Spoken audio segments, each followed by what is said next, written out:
plan because you understand there is a blueprint in heaven with your name on it. And it is all designed to bring you to your destiny. Every believer, every Christian has a divine design for your life. It may be a little foggy right now, maybe a little clear. It may not have been totally manifested for any number of reasons. But nevertheless, you have one, and don't leave earth without it. Rarely, let's state it again, rarely does God take you from where you are to where he wants you to be in a straight line. Why? Why on your route to your divinely designed purpose for being, your destiny, does God bounce you around all over the place? Sometimes good, sometimes bad, sometimes ugly. Number one is to develop your character. He wants to make you a better person, and he never does that without tests. Tests are adverse circumstances that God causes or allows in order to develop us spiritually. It's a test, and nobody gets away from them. You say, how long do I have to be in this test till you pass? Because God believes in retesting. But there is a second reason for the detours. And it is the reason of our message today. That God allows detours on his road to destiny in order to prepare those who he wants you to impact when you arrive at your destiny. Let me say it another way. Destiny always involves you benefiting others beyond yourself. Let me say that again. Your destiny isn't only about you. So if it's all about you and nobody but you, and the only three people on planet Earth is me, myself, and I, you have not yet arrived at your destiny. Or even if you've arrived at it, you won't know it. Because your destiny is never only about you. Look at chapter 50 of Genesis. The summary chapter we've used for this whole series. He says in verse 19, but Joseph said to them, do not be afraid, for I am in God's place. As for you, you meant it for evil against me, but God meant it for good, in order to bring about this present result, watch this, to preserve many people alive. So therefore, do not be afraid, I will provide. There's our word. I will provide for you and your little ones. So he comforted them and spoke kindly to them. He said, God brought me here to provide for you. Because your destiny is never only about you. He is carrying you to your destiny for you not only to be blessed, but for you to be a blessing. We've explained many times the definition of a blessing. Because most people, or far too many people, are only getting half the definition. They want God to do something for them, not necessarily to do something through them. A blessing is experiencing, enjoying, and extending the goodness of God in your life. So if your blessing starts with you, it won't be there long. Because God is looking for conduits, not just cul-de-sacs. Places he can work through, not just people he can come to. Your destiny involves you. And the gifting, the calling, the purposes God has given you. But he wants you to understand it's not only about you.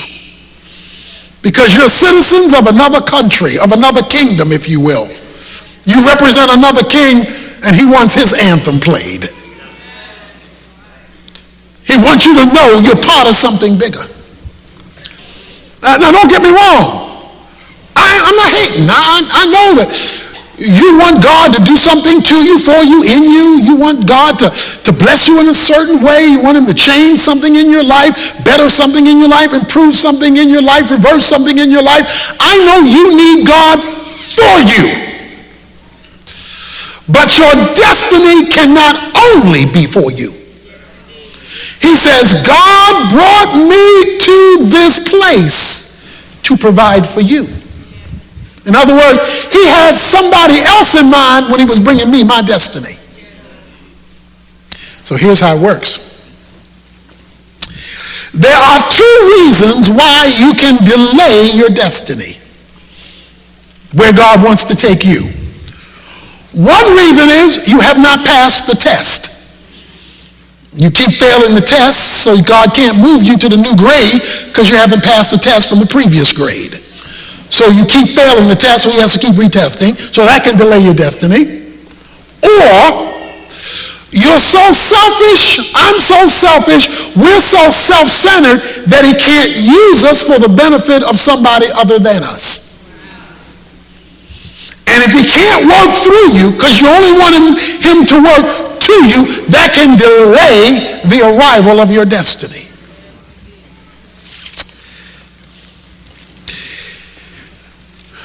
James chapter 1 says, true religion manifests itself in ministry to others. Now, you have to understand, God is always doing more than one thing at a time that involves you. It involves you, but because it's not only about you, he's manipulating different things in different places at different times until it's time for the hookup.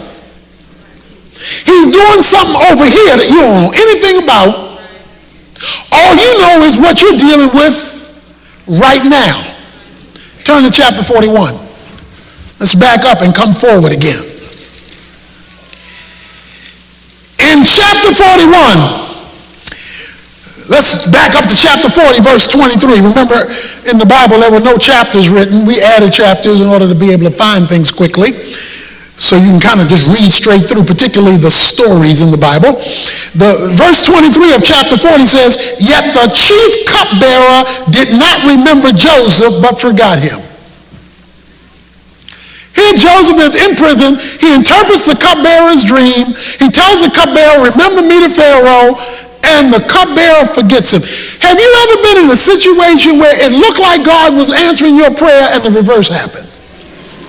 You thought you had an answer, and the exact opposite to the answer occurred, and you want to know, God, why you want to do me like this? When God disappoints you, it's on purpose. I hate to tell you that. I hate to tell me that. When God disappoints you, he disappoints you on purpose. It says the cupbearer forgot him after he had saved the cupbearer's life through interpreting his dream. How long was he forgotten? Because he's in prison. Oh, by the way, he's not only in prison, it says he's in the dungeon.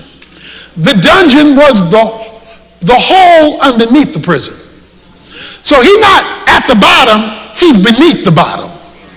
In a dark, dirty, decrepit location called the dungeon, and he's there for having done nothing wrong. So he's an innocent person in a bad situation that God allowed. You may be asking the question, I don't know why God allowed this. It's not fair. It's not right. It's taking too long. That's his situation. Verse 1 of chapter 41. Now it came about at the end of 2 full years that Pharaoh had a dream, and behold, he was standing by the Nile. So I won't go into all the details, but Pharaoh has a nightmare on Elm Street. He's got this dream that literally terrorizes him. and he can't understand it. So Pharaoh calls the professionals to interpret the dream. Verse 8, now in the morning his spirit was troubled. So he sent and called for all the magicians of Egypt and all the wise men, and Pharaoh told them his dreams, but there was not one who could interpret them to Pharaoh. Okay, stick with me now. Joseph is languishing in a prison, in the lowest part of the prison called the dungeon. Pharaoh, who doesn't even know who Joseph is, has a dream that keeps him up all night and troubles him, and he calls the paid professionals to help him figure out his nightmare. The paid professionals can't figure out his nightmare. Joseph doesn't know Pharaoh. Pharaoh doesn't know Joseph. The cupbearer knows them both, because the cupbearer was in prison with Joseph and he worked for Pharaoh. What happened? Verse 9, then the chief cupbearer spoke to Pharaoh, saying, I would make mention today of my own offense. Pharaoh was furious for his servants. He put me in confinement in the house of the captain of the bodyguard, both me and the chief baker. We had a dream the same night. He and I, each one of us, dreamt according to an interpretation of his own dream. Verse 12, now a Hebrew youth was there, a servant of the captain of the bodyguard, and we related to him, and he interpreted our dreams. To each one he interpreted according to his own dream, and just as he interpreted for us, so it happened. He restored me to my office, but he hanged him. All of a sudden, the cupbearer's memory comes back. Ding! Wait a minute, Pharaoh, you had a dream, you couldn't interpret, it scared you to death. 2 years ago, I had a dream, scared me to death, and there was this Jewish kid in jail who interpreted my dream, and it came about just as it happened. When does the cupbearer remember Joseph? Because remember, we read he forgot him. He remembered it when it was God's time for a hookup to occur. God created a nightmare over here while Joseph is in prison over there, and he doesn't allow the negative event of Joseph to change until the nightmare occurs over here, and he brings to remember. See, God knows how to bring stuff back up in people's mind. He brings it back to the cupbearer's mind about Joseph. And watch this, because I want to make a big point. It says, verse 14, then Pharaoh sent and called for Joseph, and they hurriedly brought him out of the dungeon where he had shaved himself, changed his clothes, and came to Pharaoh. Now here's what I want you to know. Don't want you to miss this. Joseph had absolutely no idea about the dream, had never met Pharaoh. He doesn't know what's going on. He's in a hole all by himself. But in less than 24 hours, his world changes. In 24 hours, he's released from prison. In 24 hours, he's given a shave. In 24 hours, he gets his clothes changed. He gets brand new clothes. Let me show you what else happened in 24 hours. Because I'm going somewhere with this.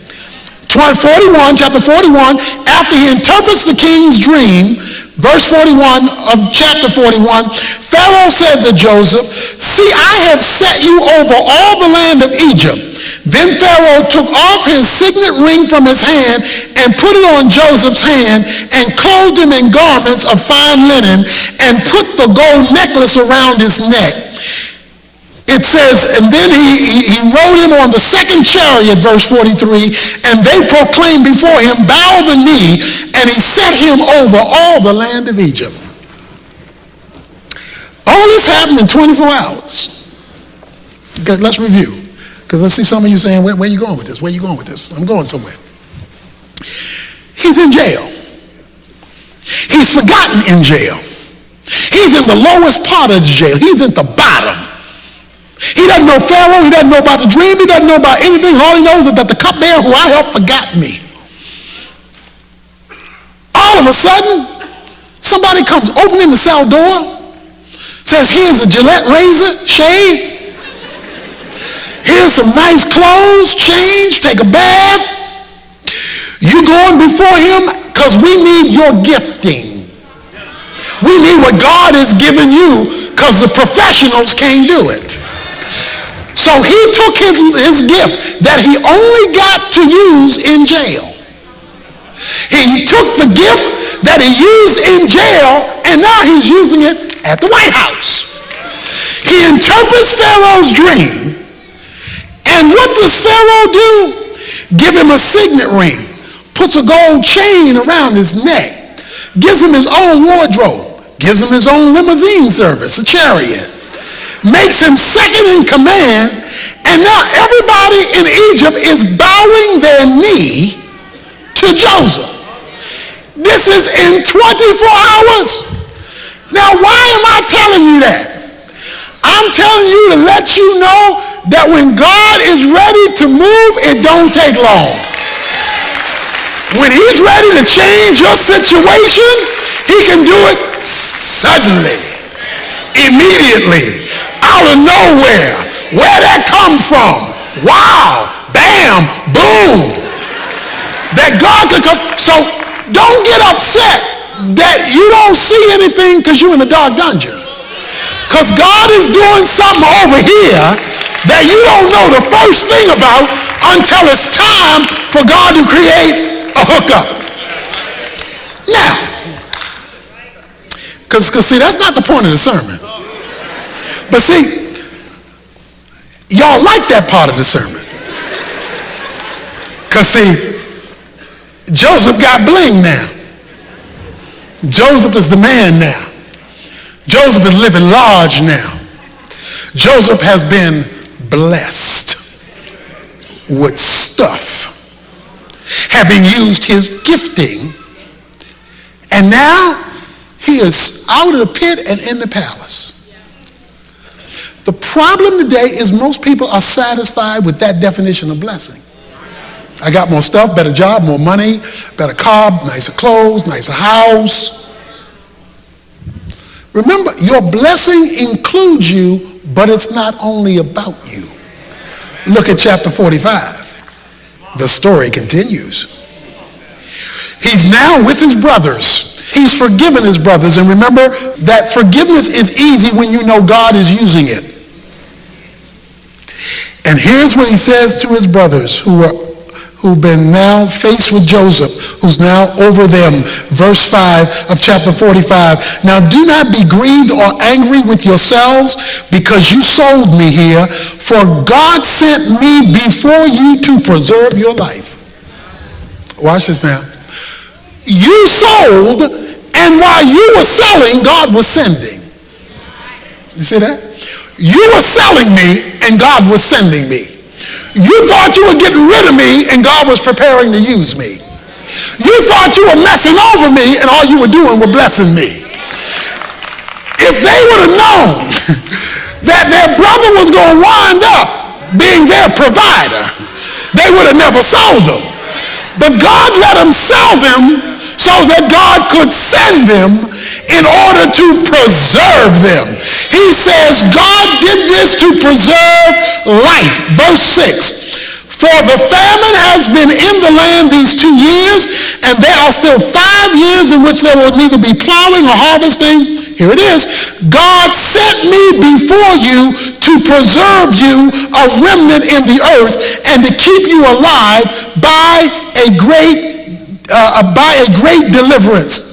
And he goes on to say in verse 11, there I will provide for you, for there are still 5 years of famine to come, and you and your household and all you have would have been impoverished. Guess what the man says? He said, he didn't just send me here to live in a bigger house. He sent me here to preserve you. He sent me here to benefit somebody other than myself. So here it is. When God blesses you spiritually, that's the most important blessing. When he blesses you materially, when he blesses you circumstantially, when he blesses you influentially, when he changes your status in life and he removes you from that negative situation, keep your eye open for the blessing he wants you to be. Not that's the blessing that you have. Because the shortest way to cut short Your destiny is to only be thinking about you and not the reason that God blessed you, which is always to be a blessing to somebody beyond you. Beyond you. The crisis of Pharaoh, the crisis in the culture. And by the way, Egypt is not a Christian nation. Pharaoh is not a Christian man. He is a believer in a secular world. In a secular society. So all of you who are working for non-Christians, you're working for pagans, people who don't know God, God knows how to send nightmares. God knows how to create opportunities in a secular environment to stand for God. Because you'll find out in the last sermon that was the key to Joseph's life. He didn't apologize for his faith just because he was in a secular environment. See? He didn't hide his Christianity in order to be accepted by Pharaoh. Because we got too many secret agent Christians. And God can't use you if you're going to hide his name. If you're going to hide the association with him.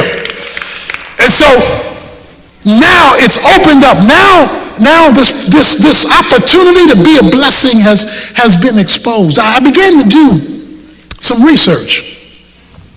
And as I looked through the scriptures, it became clear to me that this was indeed the pattern. God would take person on detours, positive and negatives. He would then do something.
In their life that turned their situation around, and then he would use them to benefit folks outside of themselves. God told Abraham, Genesis chapter 12, he said, Abraham, I want you to leave the land of your parents, and I want you to go to a land that I will show you, but I'm not going to tell you about it in advance. I just want you to walk by faith. He says, I'm going to show you. Now, if you follow Abraham's life, he goes through 25 years of detours. 25 years of good, bad, and ugly. And some of the ugly was real ugly. He goes through 25 years of detour before God and he are ready to come through, before God has set things up where he has grown up enough and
and responsive enough for God to do what he's going to do. And then God said to Abraham, and when I bless you through you, all the nations of the earth will be blessed.